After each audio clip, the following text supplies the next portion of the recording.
about your brothers and sisters. Their names and who comes first in your family name. Okay? Stand them all. Well, my oldest brother, Clifford, he was born in 1892. Then the next brother,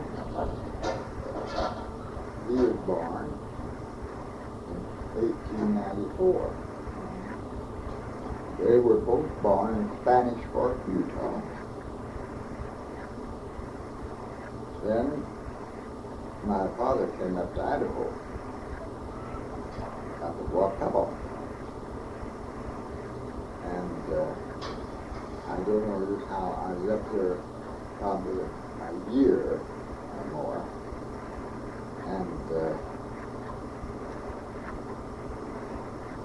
mother wanted to go back to civilization because there wasn't much here in Idaho then. So they went back to Ogden, Utah. Father had some cousins there. One of his mother's sisters married a Ryrie. He had a lot of cousins there, and he went to I don't remember just what he did there, but he had some work there. And he lived out Wilson Way. And Vernon was born there in 1896. Well, we come back to Idaho. Father had bought this place, as I remember. This farm. At Wapello. And the log house is up to the north end of the field. I believe that I was born there, but I'm not sure. Is it still there? The house, is it still there? Oh, the house was moved in 1901. We went to St. George. And there,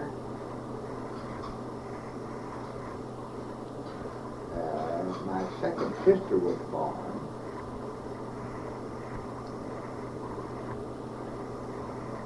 And we came back next spring. No, let's see, that must have been the spring of 1903.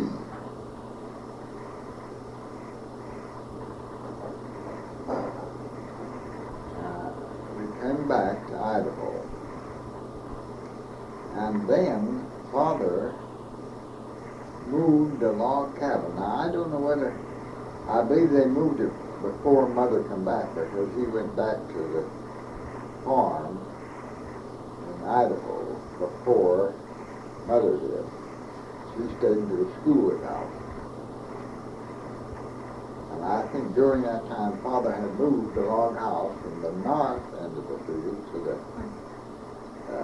not the east end of the field was, not the north, the east end of the field to the west end. Because there's a highway then built down at the west end of the farm. And but before this time, after my brother next to me then was born in 1900, and we lived on the Weeding Lane, what we call the Marshall place, but that time it was the Bennett place. And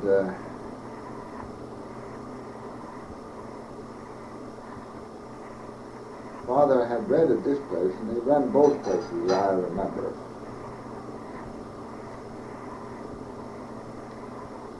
And it was during this time that my sister got her leg cut, almost off, just above the ankle. What sister? The oldest sister. Oh. The other one wasn't born yet.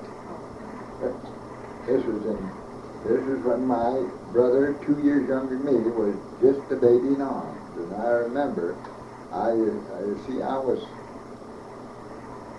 just over 2 years of age, but I remember that as if it was yesterday. How the father brought my sister in bleeding terribly because he cut a gash. Oh, she's got a scar on her ankle now that's a half-inch deep. It cuts clear through that muscle in her leg. And we was all ready for Sunday school. Mother had the baby all ready to go, and they didn't have any doctors to speak of. She did her own doctoring. As I know it now, I could have drawn that together and she wouldn't have had a scar. But they didn't. They just bandaged it up, you know, and put a lot of flour on it to keep it from bleeding, you know. Stop Flour? the bleeding. Yeah, just plain flour. And that's all. I remember that story. Of course, I knew that for a long time, you know, because I had trouble with that. What do you remember about your father, Grandpa? Do you remember? Tell me about your father. Well, my father his father came from Scotland with 5 brothers and a mother. And they settled in Spanish Fork. And Father, I don't know much about Father's boyhood or what he did, but I know that he worked on the railroad some. And when he met my mother, he was drilling wells with a man, going up and down southern Utah, drilling wells around different places. That's how I happened to meet my mother. And What kind of man was he? he was taller than any of us boys. He was the Robertsons were all big men, 6-footers, you know. But my grandmother, on my mother's side, was a very little woman. My mother is just about the size of Grandma, or your mother. And I saw a picture of her and her mother. Oh, after my grandmother was 80 years of age, of course.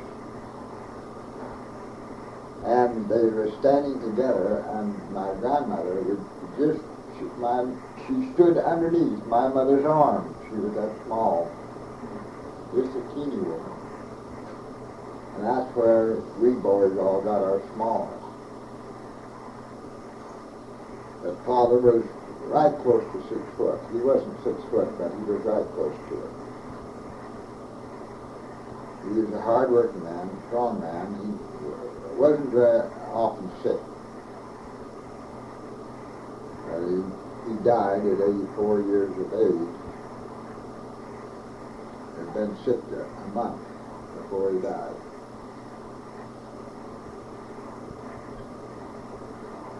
What about your mother? Well, my mother come from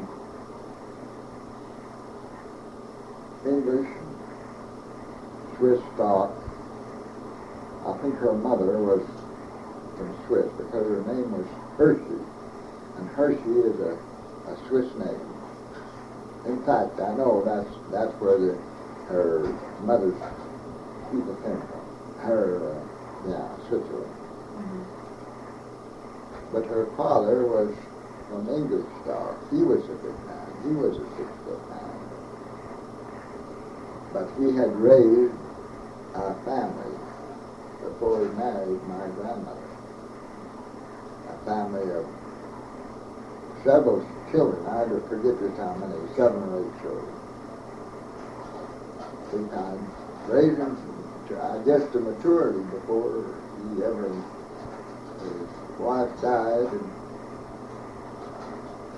and then in a few years in bringing companies out to Utah, pioneers, while this young woman was in the company, and he married her. That was in about 1860. He was born in 1805. 60 years See, old. he was 55 years old when Right. he married the second time, and he raised another large family. There was Mary Ann, no, not Mary Ann, no. Annie Frisbee was the oldest girl.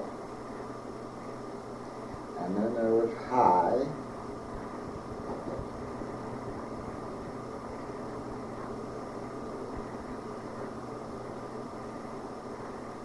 And then there was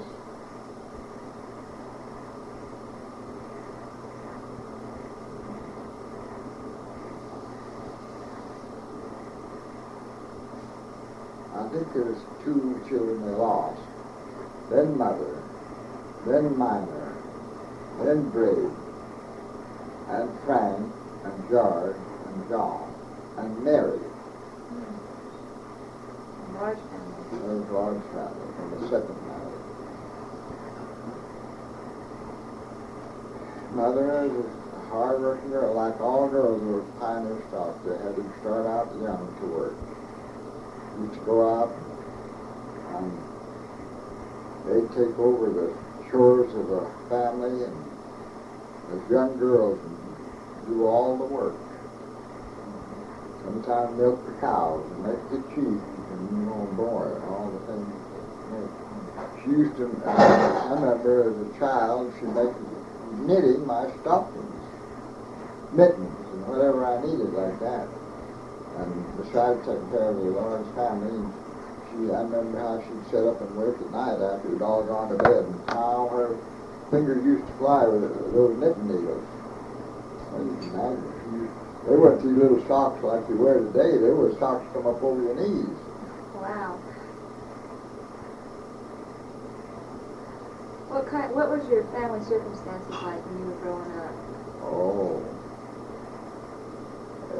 Well, in them days, you can't comprehend, you youngsters that have grown up with the luxury that you have in this age of manufacturing and industry. In them days, things was made by hand, nearly everything. Very little of anything that was made by machinery. The blacksmith hammered everything out on the anvil with a hammer and tongs and heat the iron in the forge and shape it to the shape you want. And the manufacturing was nearly all handwork. So you see, things wasn't plentiful at all. You had you had utensils such as pans, tin pans. We used to put our milk in large pans about, I would say about 14 inches in diameter. And they were about 4 inches thick, or deep. And you pour your milk in there and let the cream raise, and you skim the cream off and churn your butter. That all had to be done, you see, by hand. And you had to carry your water from the well. You had to go, we didn't have a pump until I was, about 10 years old. We had to go out with a bucket with a rope on it. There'd be a bucket on each end of the rope and a big pulley up overhead, and we'd send one bucket down and load it up with water and pull it up, and the other bucket would go down and fill up, and then we'd bring the other bucket up. And we had to water our horses like that. It took half an hour or so to just water our stock every morning. night. And in the wintertime, the ice would form on the rope until it hardly go through the pulley. You'd hardly get up, and you could hardly hang on to it. It'd be so slick. That ice, you could hardly hang on to it. So it'll buck it up. And the mode of travel was by horse, of course, and buggy, and it took a long time to go places. We'd take, it took all of an afternoon to come from Wapello to Blackfoot to do our shopping just for a few things. And sometimes we late at night getting back just that far, where today you can go and do that in an hour and be back. Do all your shopping in an hour's time. Them days it take all afternoon. So you didn't have much pleasure. It was your pleasure was just being alive, you might say. Work as long as there was light, and long into night too at times. How much school did you get? Well, I had poor schooling. First place, I had an awful lot of colds in days, I remember. And I was out of school a lot. And then I remember after we moved to town, I was kind of a poor reader, I guess, because I hadn't had any experience.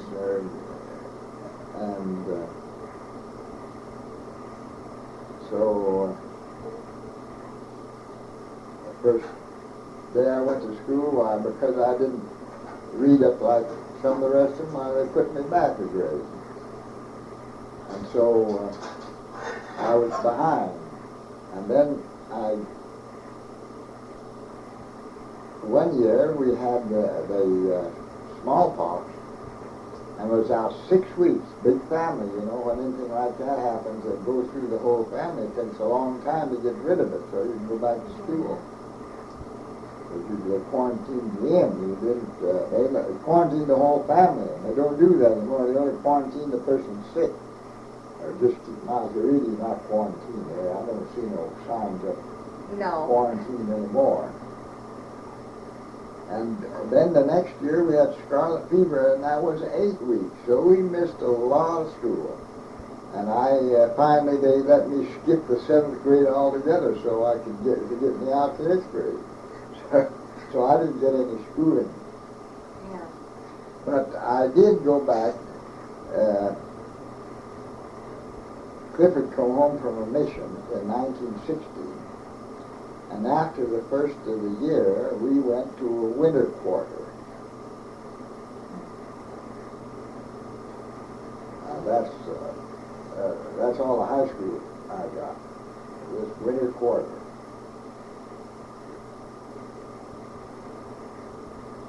Tell me about the games you used to play as children in your family.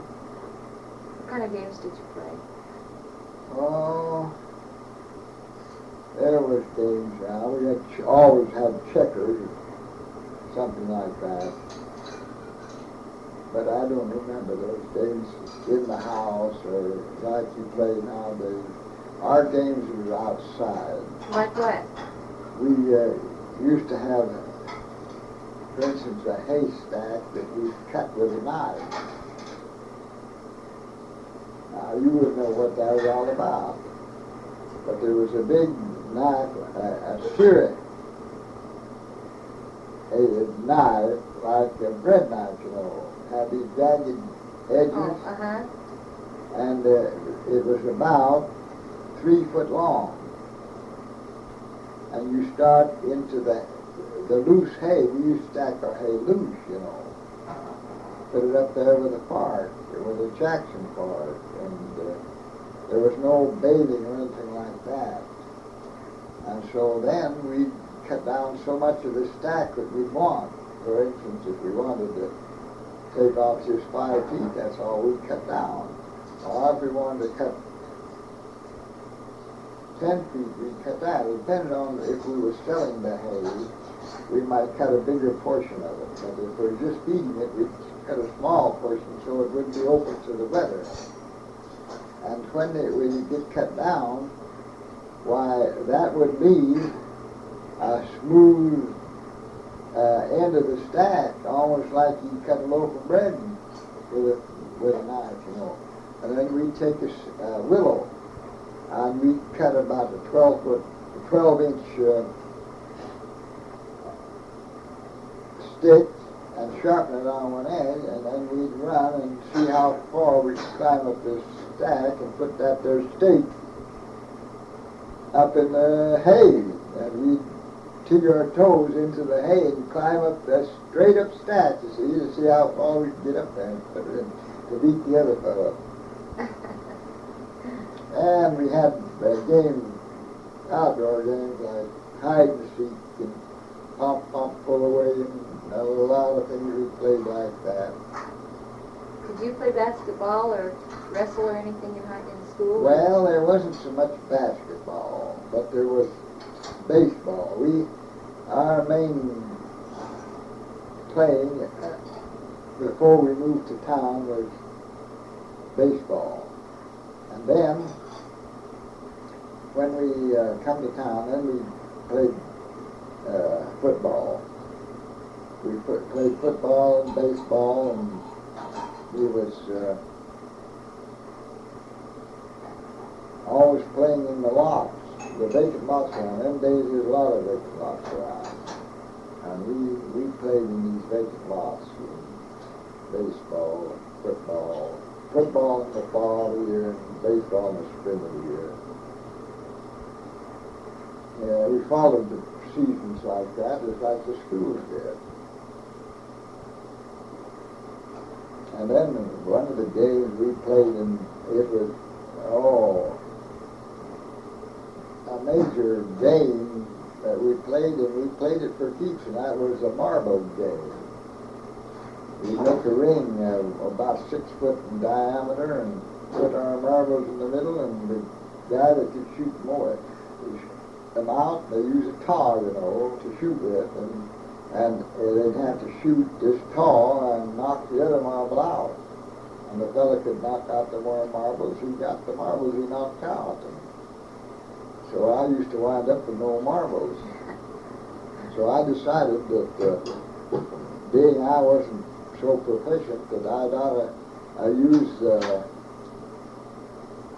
little more sense and wind up without any marbles all the time. So I determined that I'd only take 5 marbles to school this year. And if I lost them, I couldn't play anymore.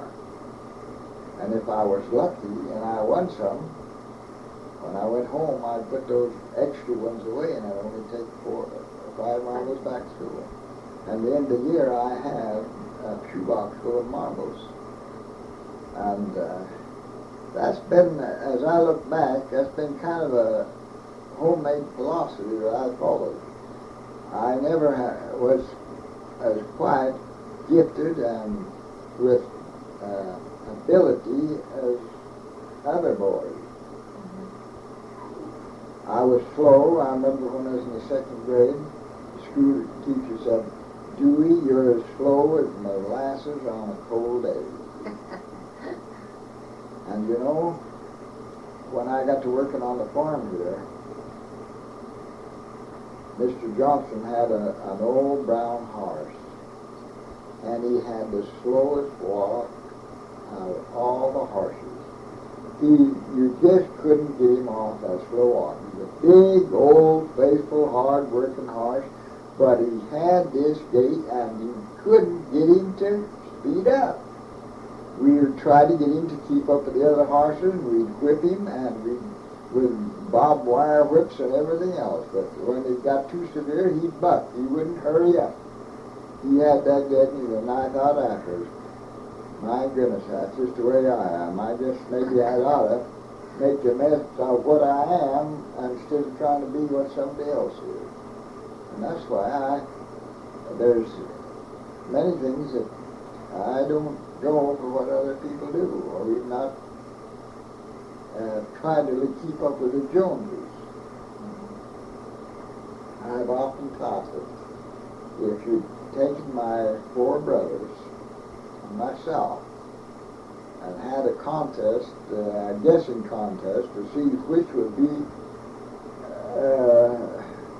the poorest provider, I would be the champion, because I didn't have the ability others had. I lacked in many ways, but I turned out to be better fixed than the rest of them. In that way, of course, I would say that I'm better off than others, but then at least I wound up with more than they had, anyway. And it had to be done by not squandering my ability. I had to take care of what I made.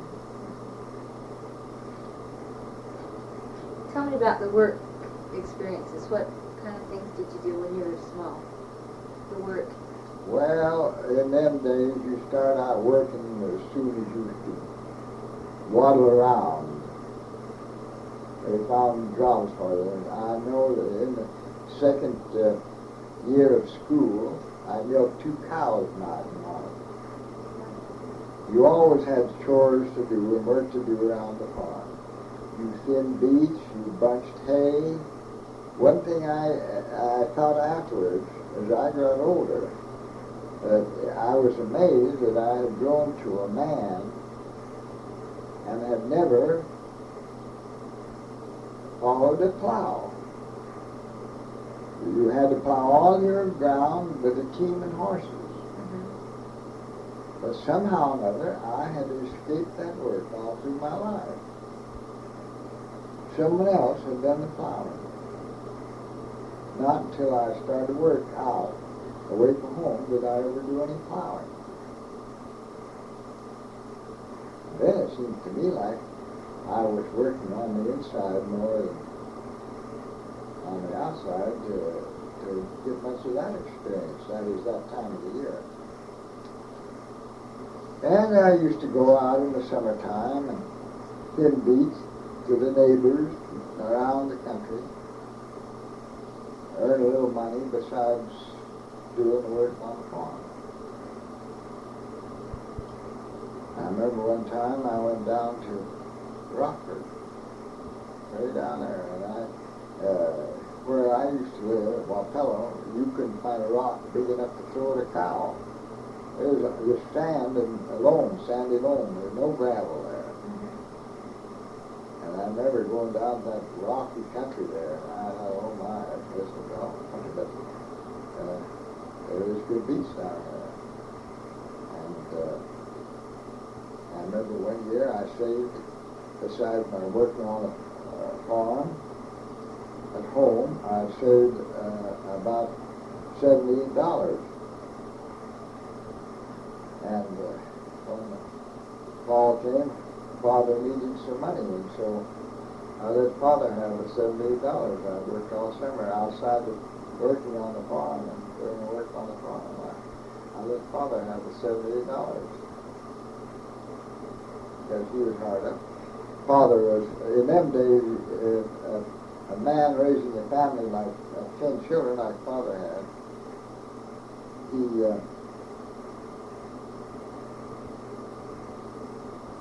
never got any money ahead. He was always in debt. He owed more money in the fall than he did before he started working in the spring. He took all the money he made all summer to pay the interest on the mortgages and what he owed, because it was an awful struggle. And I remember Mother crying because she couldn't buy the things the other kids had. And I remembered that the children don't have to have things bought. They get along with any little thing. It can satisfy children. A girl can have just as much fun with a rag doll as she can with the prettiest doll bought out of the store. And they don't have it, and children are easily satisfied like that.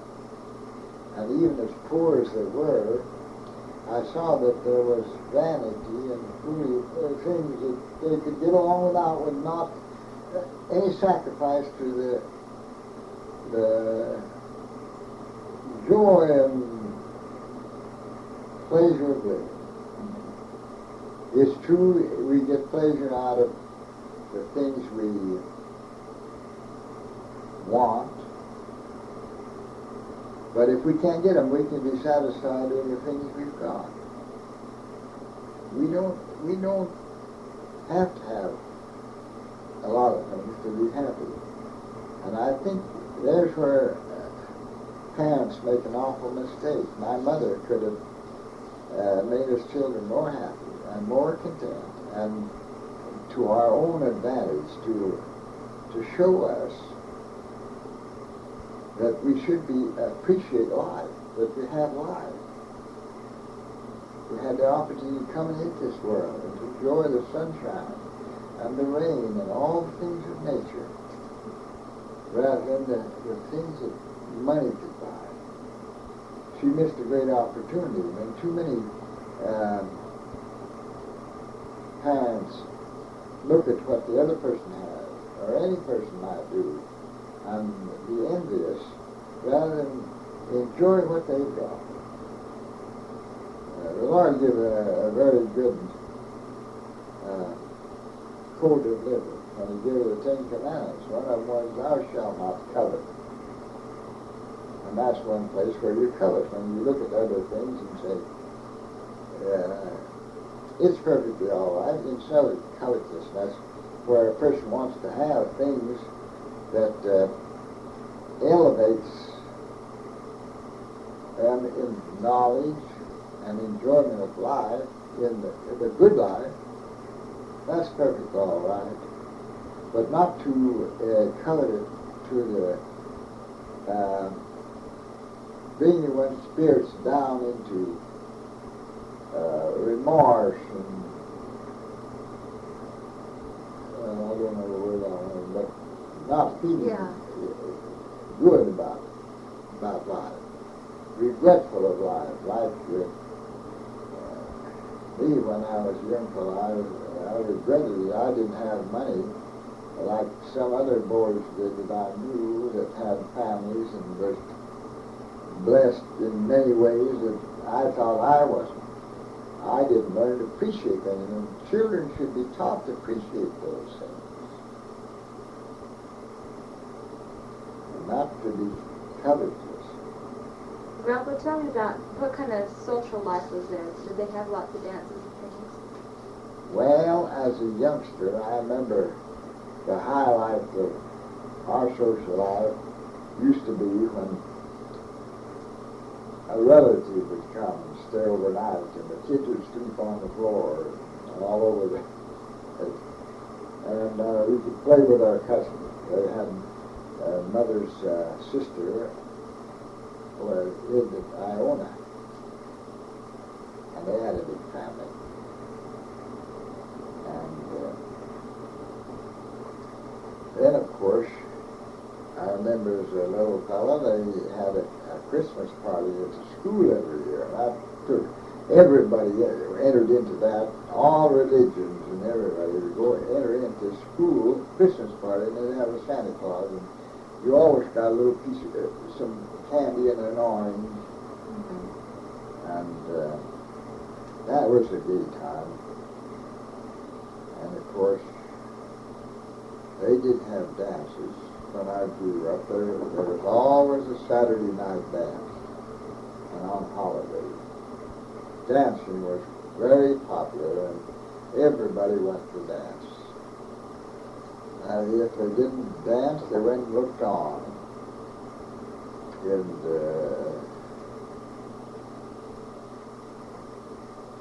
that continued, and they still have the dances, but for the past, you might say, 50 years about, where I haven't attended any dances.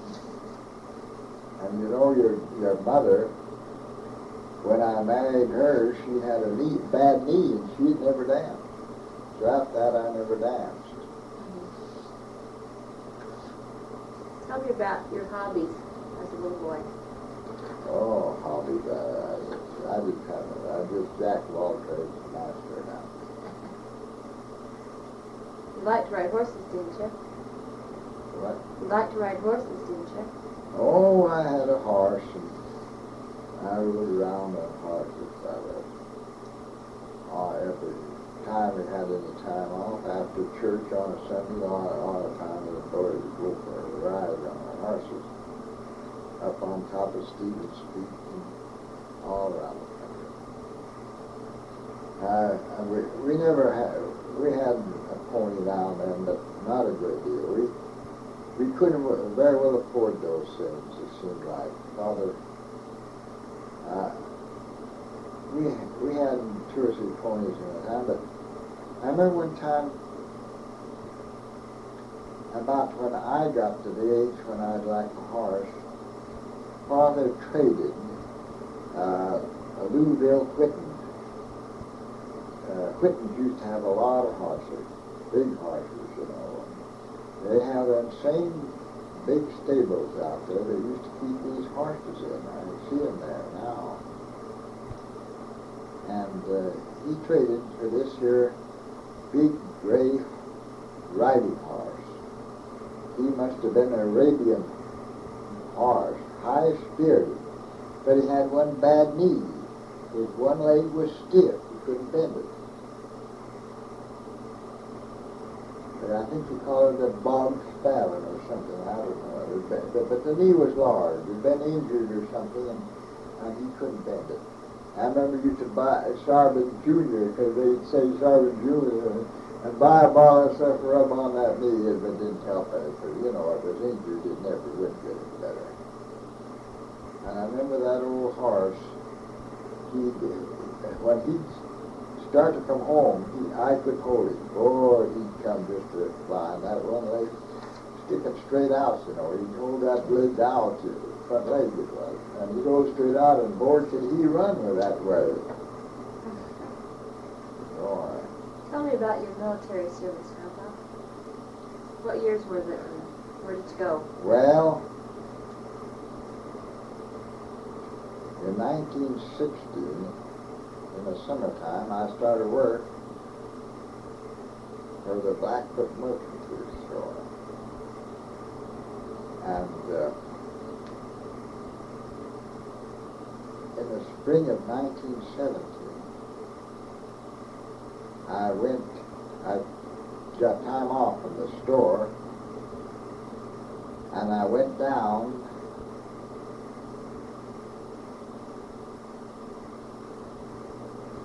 was it the spring or the fall? Let's see, when did we get into the war? In 1917, that's what time of the year? I guess it must have been in the fall of the year.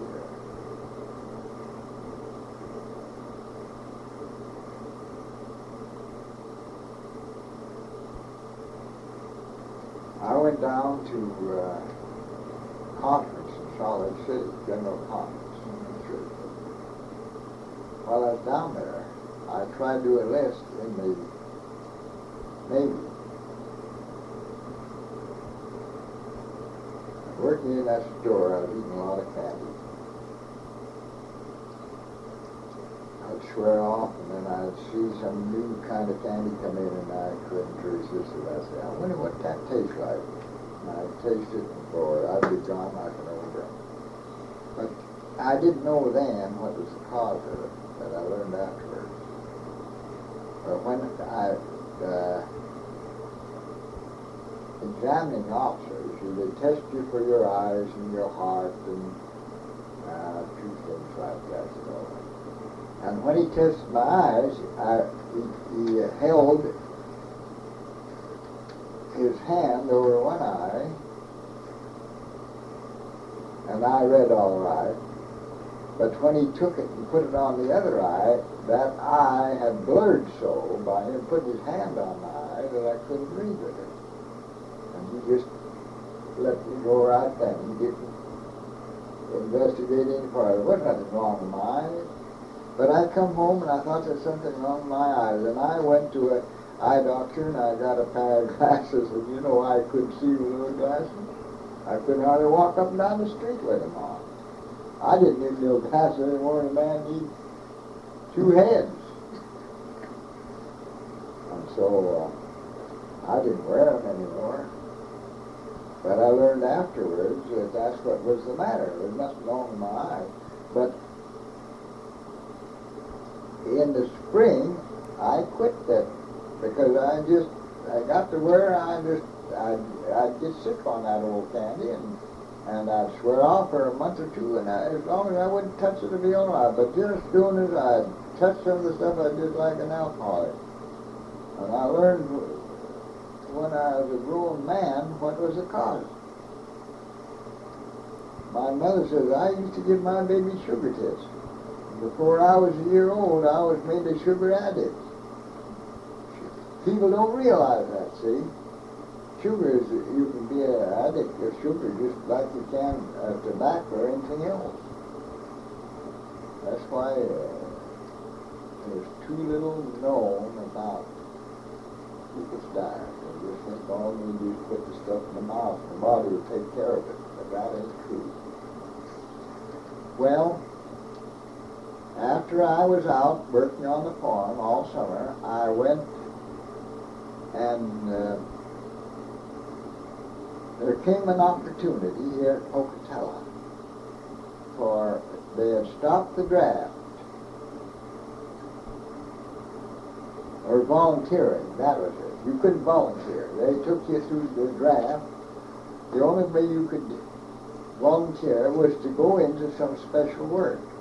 So they opened up what they called a Students' Army Training Corps, where you could go in and take special training. So I went enlisted in that, and I went to the Utah Ideal College. And this, I was inducted on the 28th of October, and the armistice was signed on the 11th of November. And I was discharged on the 21st of December. So you see, I was only in a short time. Well, tell me about Grandma, meeting Grandma and dating her. Well, Grandma told you that. I know, but I want your story. She told you how she chased me all over the country before she got me. No, she didn't say that, but I know. I know about that. You know that's what she did.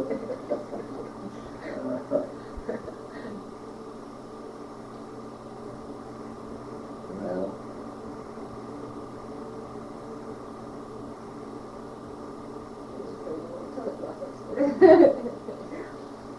Oh, if you say what you think, then see, it'll be right. What did you think when you met Grandma? well, you know, when I was in the Army down there, why, the girls used to come up there to the college, you know, and flirt with the boys, but they was all quarantined on account of the flu in the First World War, you know, 1918. They couldn't associate, but the girls would stand out on the lawn on the college, and the boys would have to talk through the windows at them. But she never come up there. The only time was often was college ground was one time after the armistice was declared. They allowed us to go down and march through the field. We marched downtown, marched up and down Main Street, and back to the barracks. I guess she was on the sidewalk watching us. But I never saw her. Well, the next fall I went back and took a winter course at the college. I was studying mechanics and I wanted to learn a little more, so I went back there. And, you know, one of the courses I'd like to take was blacksmithing, because when I was a boy, I used to pass 3 blacksmith shops, and I used to watch those blacksmiths shoe horses and pound that red hot iron, you know, and to see the sparks fly. That was very interesting to me. So I took a course in blacksmithing. And the old fellow lined us up and he says, "How many of you boys past 20 years of age?" We raised our hands. He said, "I want to tell you something. you might think you're going to leave the farm, but he says if you stayed on the farm till you're 20 years old, you'll all go back to it sometime. And so, after being in the, taking up the jewelry business and being 21 years in the jewelry business, I come back to the farm, and I laughed about that ever since, you know, because after 21 years, the way I come back to the farm. Well,